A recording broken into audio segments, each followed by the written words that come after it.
Chapitre 7. Le 5e jour, toujours grâce au mouton, ce secret de la vie du petit prince me fut révélé. Il me demanda avec brusquerie, sans préambule, comme le fruit d'un problème longtemps médité en silence. Un mouton, s'il mange les arbustes, il mange aussi les fleurs. Un mouton mange tout ce qu'il rencontre, même les fleurs qui ont des épines. Oui, même les fleurs qui ont des épines. Alors, les épines, à quoi servent-elles? Je ne le sais pas. J'étais alors très occupée à essayer de diviser un boulon trop serré de mon moteur. J'étais très soucieux, car ma panne commençait à m'apparaître comme très grave, et l'eau à boire qui s'épuisait me faisait craindre le pire.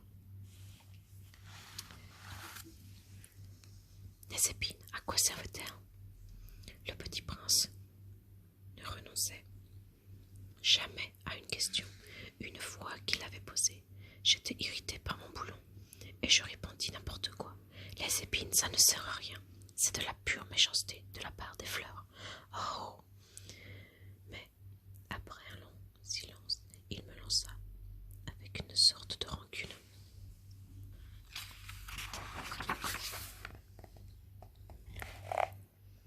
Je ne te crois pas. Les fleurs sont faibles. Elles sont naïves. Elles se rassurent comme elles peuvent. Elles se croient terribles avec leurs épines. Je ne répondis rien. À cet instant-là, je me disais, si ce boulon résiste encore, je le ferai sauter d'un coup de marteau. Le petit prince dérangea de nouveau mes réflexions.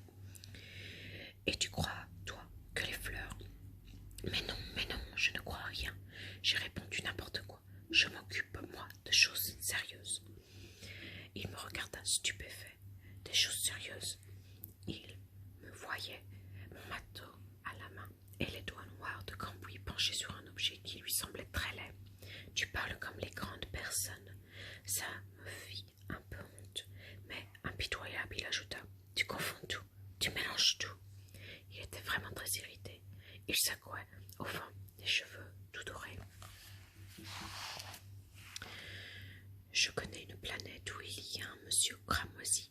Il n'a jamais respiré une fleur, il n'a jamais regardé une étoile, il n'a jamais aimé personne, il n'a jamais rien fait d'autre que des additions. Et toute la journée, il répète comme toi, je suis un homme sérieux, je suis un homme sérieux. Et ça le fait gonfler d'orgueil. Mais ce n'est pas un homme, c'est un champignon. Quoi? Un champignon? Le petit prince était maintenant tout pâle de colère. Il y a des millions d'années que les fleurs fabriquent des épines. Il y a des millions d'années que les moutons mangent quand même les fleurs. Et ce n'est pas sérieux de chercher à comprendre pourquoi elles se donnent tant de mal pour se fabriquer des épines qui ne servent jamais à rien.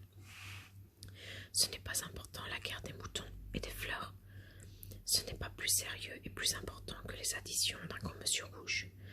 Et si je connais, moi, une fleur unique au monde qui n'existe nulle part, sauf dans ma planète, et qu'un petit mouton peut anéantir d'un seul coup comme ça, un matin, sans se rendre compte de ce qu'il fait, ce n'est pas n'importe quoi ça. Il rougit, puis reprit.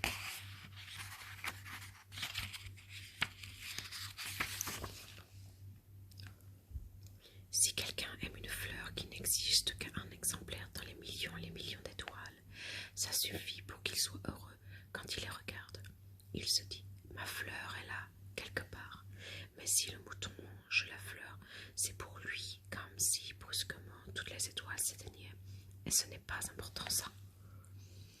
Il ne put rien dire de plus. Il éclata brusquement en sanglots. La nuit était tombée. J'avais lâché mes outils. Je me moquais bien de mon marteau, de mon boulon, de la soif et de la mort.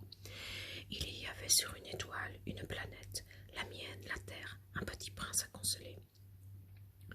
Je le pris dans les bras, je le berçais, je lui disais, la fleur que tu aimes n'est pas un danger.